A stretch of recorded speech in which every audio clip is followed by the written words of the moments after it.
no és altra cosa que la commemoració de l'arribada d'una nova cultura, d'una nova saviesa que arreglaria els nostres costums i tradicions. L'arribada dels que anomenem moros fou un fet històric que va fer canviar la nostra manera de viure. Del segle VIII fins a la conquesta del segle XIII, els habitants d'ací foren principalment musulmans. Al segle VIII, la península es trobava en declivi, després de la caiguda de l'imperi romà al segle IV. Visigots i bizantins apenas van deixar empremta, i la societat es trobava en una època fosca. Les restes de les províncies romanes continuaven en l'organització de diòcesis i bisbats, baix el poder de nobles locals. Es vivia autàrquicament i allunyat del que foren ciutats. Els musulmans varen entrar sense massa resistència, per falta d'un estat organitzat i una societat cohesionada. Amb pactes amb els nobles locals i en algun cas a la força, s'establiren ràpidament aportant nous cultius, tècniques de reg, adaptant i millorant el que existia dels romans, eixamplant els conreus, aportant avanços en medicina, matemàtiques, filosofia, literatura. Era una cultura que es trobava en expansió. Era la cultura més avançada de l'època, a la que seguia una millor organització militar.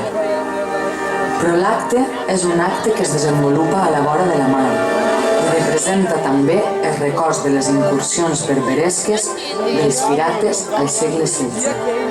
El besa i amb brisa l'embalsama. En collites bé podia competir amb l'horta maometana, perquè aquestes són les terres que abans s'hi anhelava. Tengo un poquito allí por moro, ya tenía un poquito. Que rojo de casi. ¡Pelea, pelea! Sí. Los cristianos.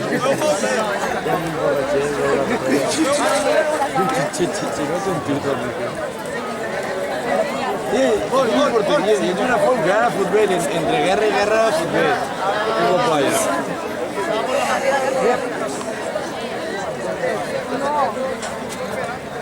Cavall, tu com va? Content, eh? Sí, això ho hem de prestar mitja nit al cavall. Cavall dormint. Molt informatiu.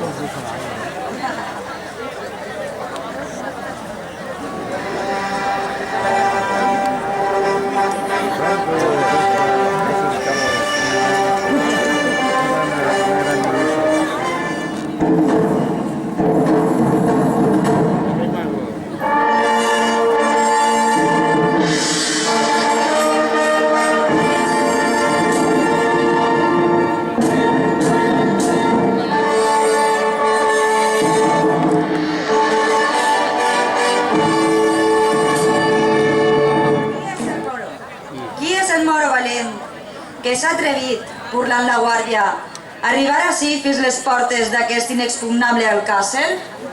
No et sorprengues, ambaixadora, que si sols un t'espanta, no sé quan en veges molts, l'espant que t'espera. Parla ja, que si no fora per escoltar la teua ambaixada, t'ho asseguri a si mateix que fins al mànec clavaria aquesta espasa victoriosa, que no aguanta insults de ningú. Ja pots començar, que ansiós escoltaré les teues paraules. L'eco d'aquestes muntanyes ja haurà cantat 1000 vegades i proclamat sense parar les gestes d'Abdalrahman. El seu poder no té fi i no reconeix segon a l'ampla bola del món.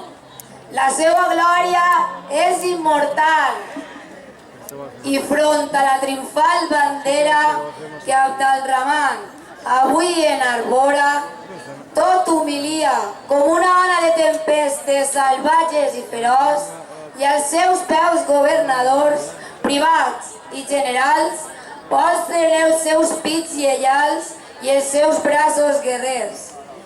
És per ell Hispània bonica com el millor diamant de la seva corona brillant.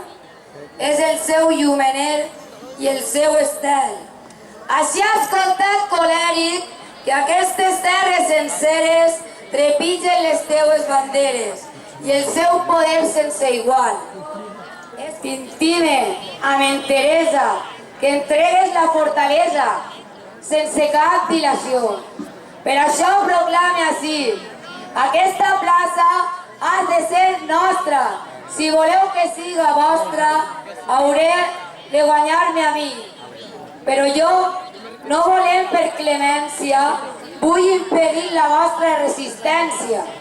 Per això et dic, si optes per l'obediència a la veu del nostre rei, si acceptes ja la nostra llei, hi haurà per a tu clemència. Si m'entregues avui la plaça que he vingut a conquerir, lliure quedaràs, i lliure quedarà la teua raça. I els caps valerosos que ens sotmeten les armes i prudents prometen obeir, rebran sense mesura or, joies i plaer. Considera els extrems i escolta la prudència. D'una banda, fam, misèria, dolor, sofriment. De l'altra, la glòria, felicitat, benaurança, esperança.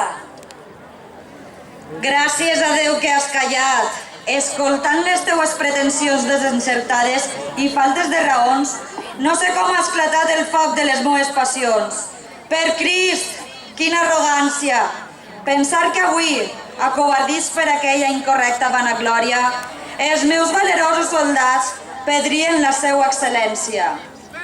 Però el que no puc entendre, ni puc arribar a pensar, és que cregues, boja, que jo vendria la meva fidelitat per tan vil al·licient i que un guerrer cristià que estima el seu pudor pogués, vil i traïdor, per un preu baix trair el seu senyor. Que jo t'entrega aquesta plaça, que en les teues mans caiga oliva, prefereix que caiga la nostra raça 1000 vegades captiva que en deshonra visca.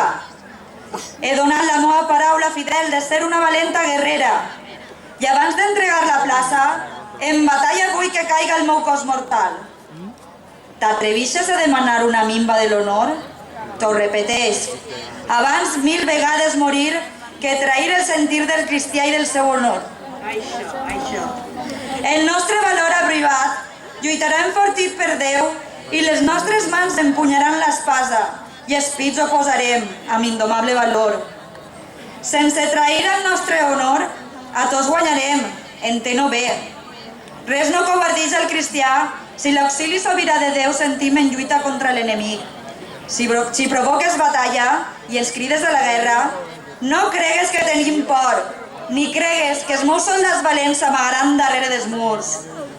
No, ells iran a lluitar cos a cos a la planura i feliços buscaran glòria immortal i segura. Aquesta és la meva decisió. Mai faré jo traïció al meu rei, que va voler honrar-me amb aquestes belles terres. Ni cap promesa, ni cap amenaça ablaniran el meu pit ardent. I ja que veure't-me sent, vés-te'n de la meva presència.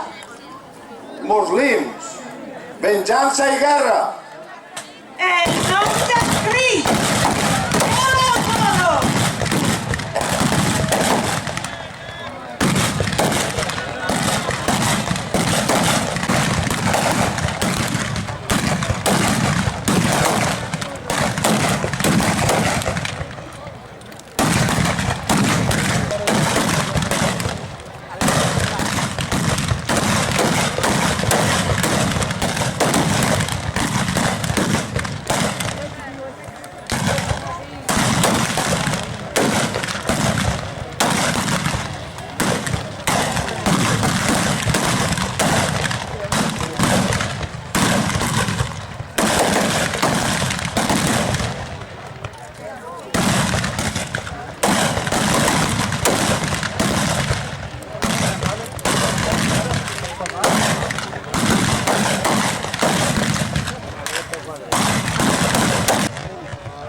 Qué malo.